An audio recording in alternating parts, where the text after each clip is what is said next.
John Cummins for your weekly CMO Bite. Today, the question is what to do with a high PSA where it's chronically high. And I see this quite a bit. For example, if the PSA for your age may be 2, you get a patient where their PSA is 15.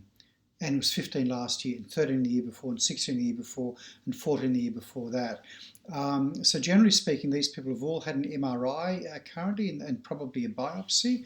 And if there's no evidence of prostate cancer on MRI and or biopsy, I would think that they should be given standard rates in terms of cancer risk for prostate cancer.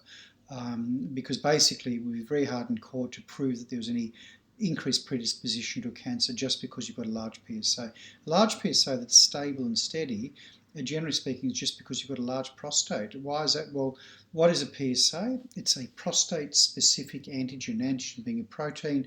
It's a protein that's leaked by the prostate. Anytime you've got prostate tissue anywhere, you're going to have a PSA. So if you've got more prostate, a larger prostate, a prostate, say, this side versus this size, I can't do this straight, versus my thumb, this will produce more PSA than this one.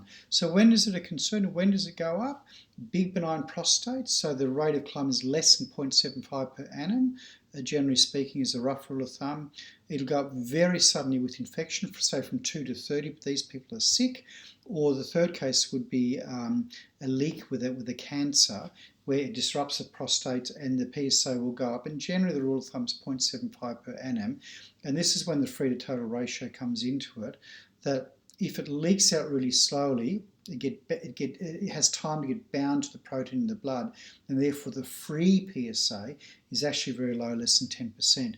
Whereas with the benign conditions, or certainly with infection, it gets leaked out quickly. It doesn't have a lot of time to get bound to the protein, and therefore the amount of free circulating is a lot higher. So rule of thumb is if someone has a chronically stable high PSA, they've seen the surgeon, they've had the MRI, they've had the biopsy, I would deem that no increased risk of prostate cancer thereafter, and would argue that prostate cancer should not be an exclusion or a loading at all. They may get a loading possibly with urinary outro, poor urine flow, etc., etc. You could put an exclusion on IPTPD, but that's my view of chronically high PSA.